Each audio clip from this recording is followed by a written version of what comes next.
Hi, this is Dr. Archie. This is my son Peter, and we're here to tell you today about the derivative. This is intended as an overview to help you understand how the various video lectures and the playlist connect to each other. So far in this course, we've had two big ideas. And the first big idea was seen in section 2.1. That's the secant line. Right, so a secant line was you pick 2 points and that are both on your function, and you draw the line between them. And we talked about how if you pick 2 points that are really close together, it gives you a sense of the rate of change at that particular point. And if your function is a position function, then that tells you something about the velocity at that moment, like your speedometer on your car gives you your velocity at that moment, your speed. And then the second big idea that we had in the course is the idea of limits, which you saw in section 2.2. And remember, the idea with limits is we looked, okay, so x is coming in towards, what is that? That looks like, that's a 2. X is coming into 2.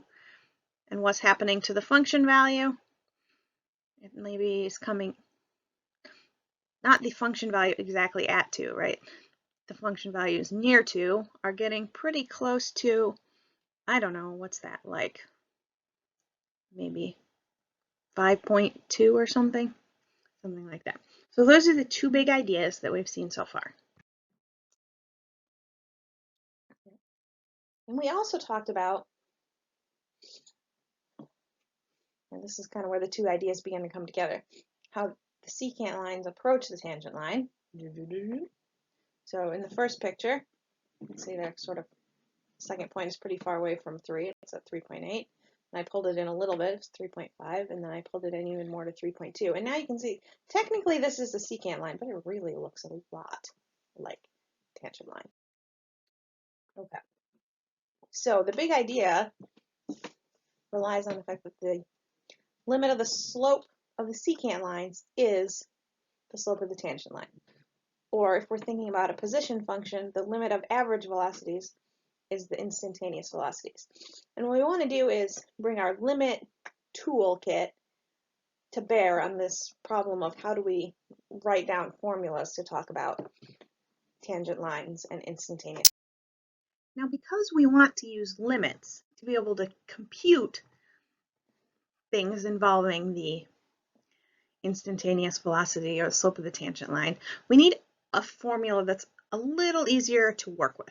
So what's going to happen in video 1.1.2 is that they're going to start with this formula here, which is the one you encountered in section 2.1 for slope of the secant line, and they're going to turn it into this formula on the bottom, which is easier to compute with.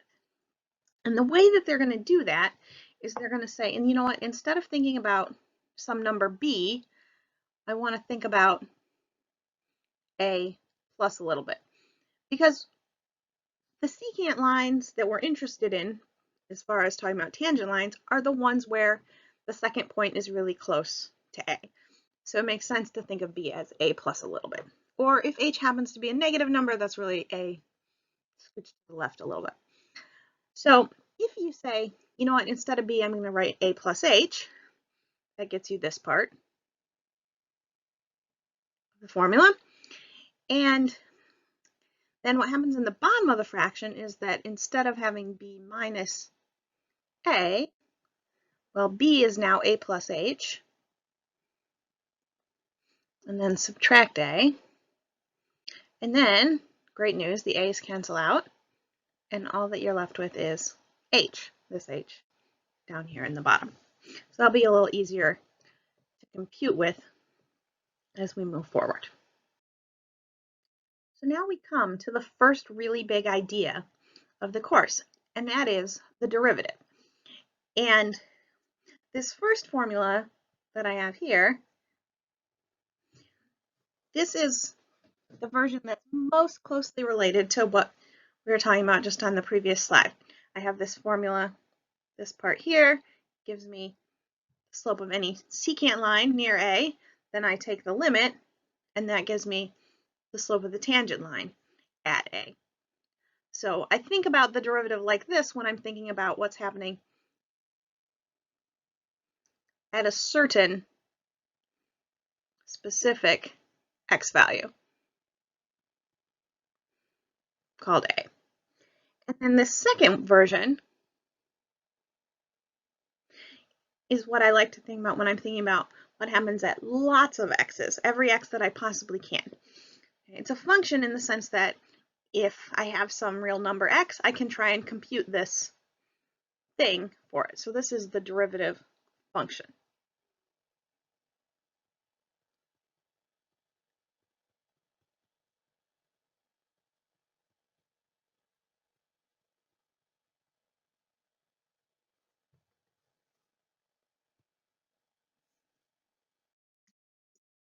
So one of the things you're going to need to do in this class is learn how to compute the derivative using this formula.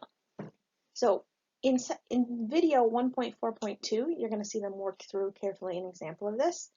And in the video 1.1.2, I already mentioned that video was going to show you how we got to this a plus h or x plus h version of the formula. They're also going to do a computation that is basically a derivative computation, only they haven't specifically given it that name yet. So, but you'll see the same kind of steps that you'll need to do there. Okay. Another thing you're going to need to know is how to estimate the derivative from graph, and you'll learn about that in video 1.3.3. But basically the idea is going to be you draw a tangent line and you try to estimate what the slope is. So you might, for example, be like, okay, so here's a point on my tangent line. Well, you know, it's not really the tangent line, but close enough. Okay, and then maybe, oh, here's another point on my tangent line that looks easy to compute with. What's that? That's 3.4, looks like. And maybe 0.6. Right, so you can easily read off the graph what it is, so you can compute with it. And you'll see that in video 1.3.3. So thanks for listening. Bye!